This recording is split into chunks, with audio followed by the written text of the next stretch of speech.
everyone, welcome back to my channel. So in my last video I did some pro marker colouring, and in this video I am going to be doing some more details with some Polychromos pencils. So to start off with, I'm going to work on my bear, and because I coloured him in cold grey pro markers, I'm going to use my cold greys in the Polychromos range to add some depth and texture. It's really important to have sharp pencils, and it's also really important to use a light hand. You can always add, but it's very difficult to take away. Now, because I've already coloured my image, I'm basically going in to make more contrasting areas, so I'm going to start with darker colours, and I'm just going to go along where the darkest shadows would be. Sometimes I like to go along the line art as well, just to make the lines look like they're part of a drawing rather than they've been stamped, I suppose. And you can vary your colour by varying the pressure. So I can put a bit more pressure on near the line, and then I can fade it out to add texture. And I'm using such a light touch just to give an illusion that he has fur. Let's do this bit here. And a little bit under his hat. Just a tiny bit. Now this is optional, you don't have to do this, but I really love my colouring. I really love contrast.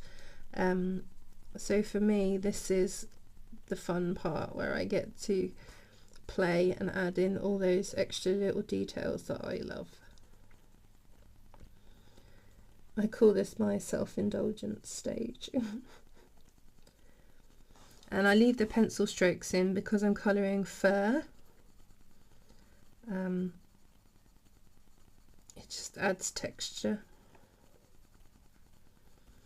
If I was not doing fur and I was doing skin, for example, I probably would take more care not to leave lines. But for me, lines here are an added bonus. I don't want to hit that bit, I want to do this bit here. This would be really dark, so I'm going to add some pressure here. And here, going to add some lines here.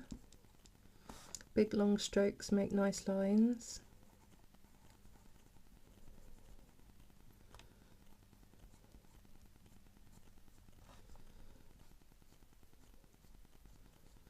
And unlike pro markers, when you're adding details with pencils, it's really important to go in the shape of the object you're drawing. So because his face is slightly round, I'm flicking my pencil in like little sort of banana shapes. I was going to say C, but it's more flat, it's more like a banana. I've just gone down a colour, so I'm on cold grey 4 now, doing my mini bananas. You're all going to think I'm bananas saying that, aren't you?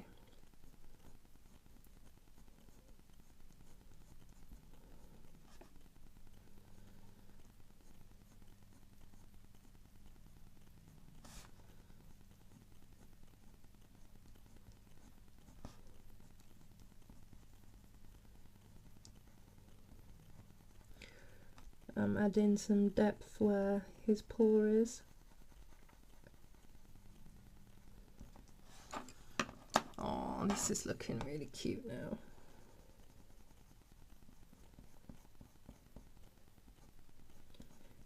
You can add a few kind of random flicks if you like. It just adds to the texture that he's got fur, which is cool.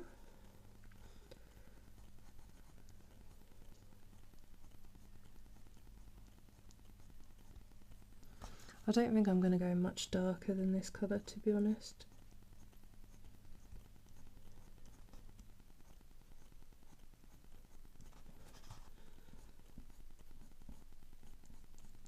Or much lighter, I'm not sure. We'll see when we're finished how much contrast we need.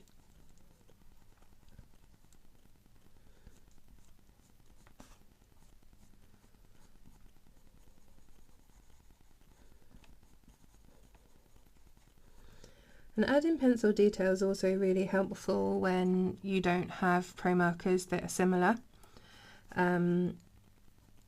because sometimes you can have a pencil to do that in between shade and to get that contrast that you would like. And you guys don't have to go crazy as much as I am. It's up to you and what you like. I find most people are scared of dark colours when they first start to colour, because they're worried about ruining it, and it's just something that you get practice with over time.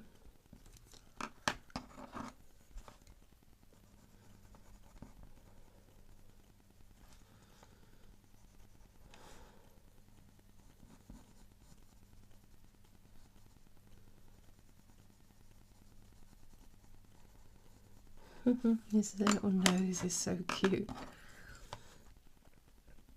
I'm just going to darken his nose up.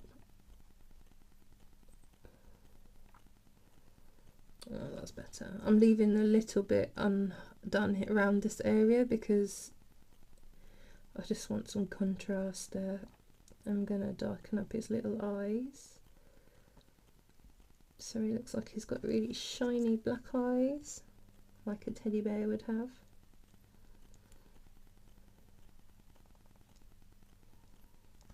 Oh, he's so cute.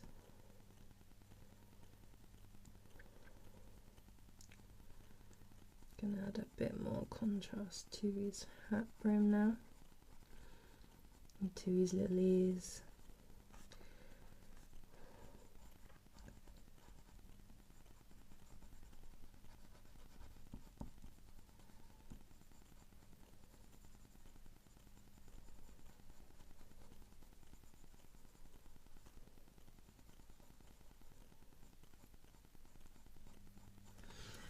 And I'm just doing it sparingly because this is my darkest colour.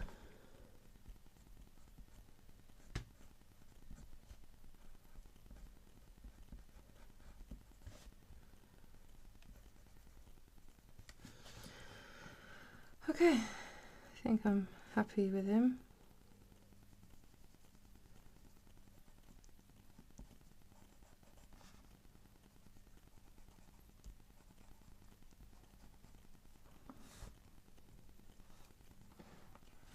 Right, I'm going to move on to the hat now. Now I don't have a lot of similar shades to this pastel blue. This is a swatch of my pro markers. The closest I have is to the pale blue is this cobalt, because my other blues are quite, I don't know what the word is. It's not the right colour. No, I don't know what the word is. These are kind of like the cornflower blues, whereas the contrasting colours that I want to use are almost too blue. They're more like royal blues.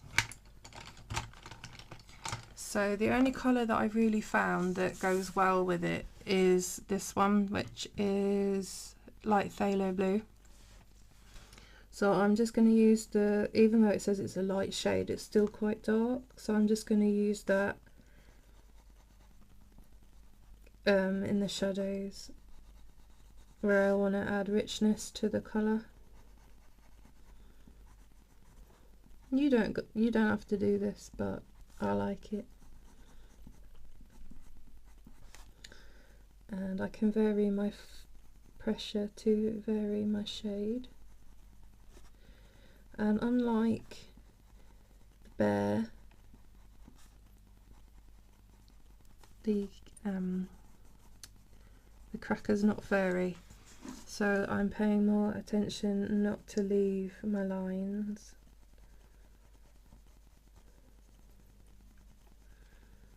So I'm colouring very softly and close together, and I'm not doing those C or banana shapes that I was doing before, but I am still going in the direction of the object. So because the cracker's round, I'm going around with it.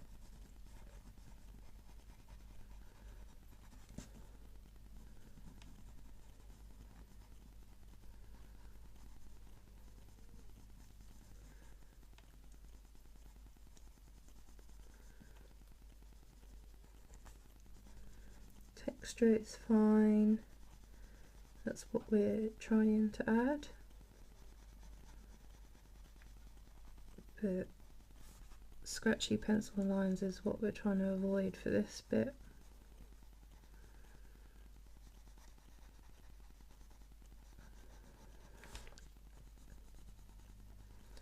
And the original rock pool colour that I used is quite muted, and this pencil was very vibrant and bright, so I quite like the effect of those two colours mixing together.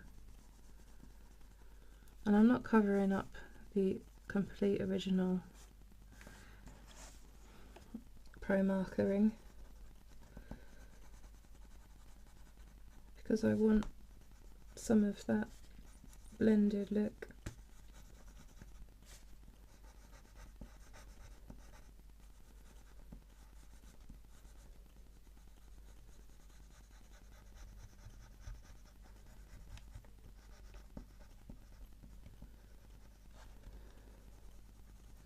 The reason why I love the Polychromos pencils is that they're oil based, so it's easier to layer colour as long as you don't burnish the pencil by pressing really hard.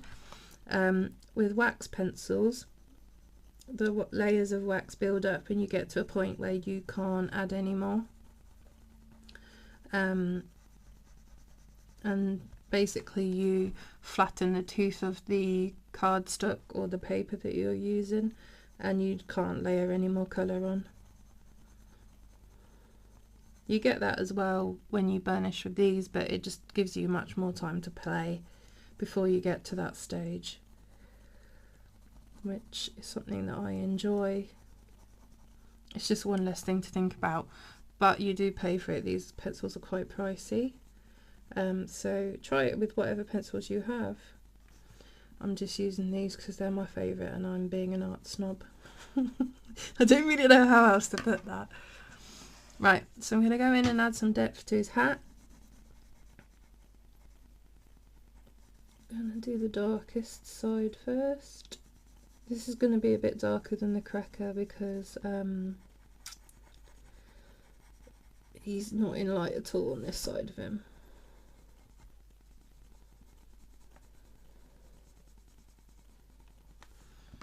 But I'm going to leave a little highlighted spot in the middle there. The other thing you can do with pencils is add highlights. I'm not going to do too much because I don't think this image needs it, but say you wanted this to be lighter, you could layer some white on top and make that a lot lighter,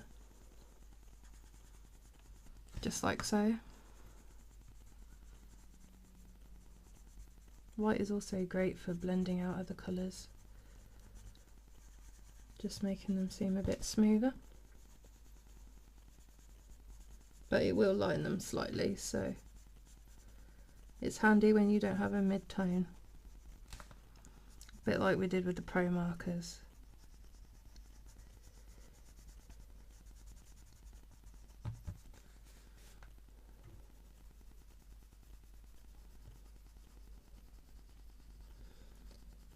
And I'm holding the pencil differently, like it's more flat. Yeah, I don't know how to explain that. It's just it helps me burnish a little bit, but I'm not doing it too hard that I completely flatten the tooth of the paper because I want that texture. I suppose it's just breaking up some of the lines that I have going on from my colouring.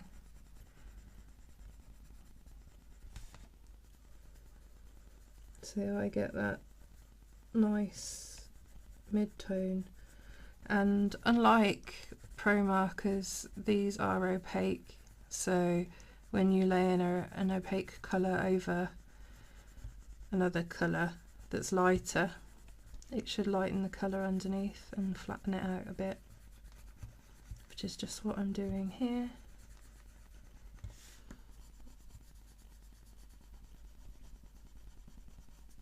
I'm not going to do that on the bear because I want the texture for his fur.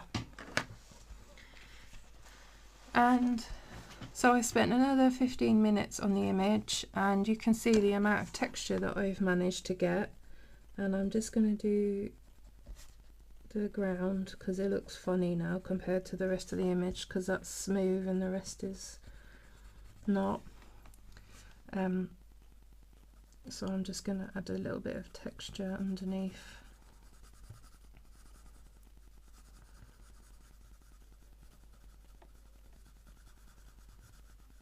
And I'm doing it flat again, but this time with less pressure because I don't want to burnish it. I want to see the grain of the pencil because it adds to that realistic shadow effect. And because it's a shadow and it's only shadow, I'm not going to go in too much with the lighter colours unless I need to blend them out and soften them around the edges. I'm just going to keep layering each colour on top of each other.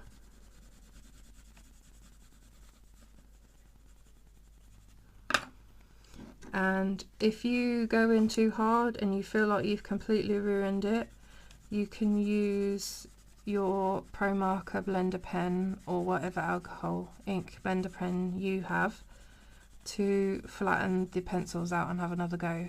But just remember that it will make it darker. So if you're doing a shadow, that doesn't really matter, but if you're doing another area, it will.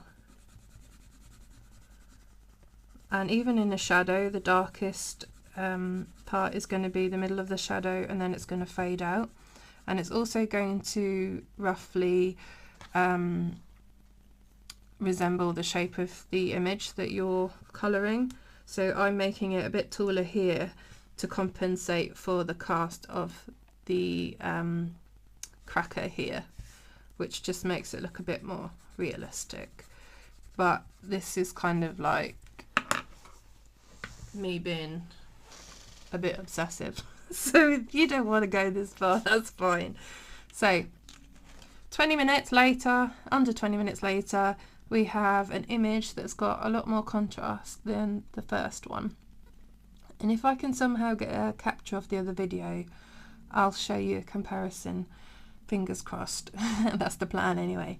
So yeah, that's my colouring video part 2. Hope you enjoyed it. If you have any questions about the pencil part of the colouring or anything like that, please leave me a comment down below. I'll do my best to answer. And yeah, any other colouring questions or video ideas that you would like, just leave them down below and I'll do my best to respond to everybody. Thanks for watching. I really appreciate your support, and I would love a thumbs up and for you to subscribe if you're interested in more videos from me. Thanks for watching. Bye.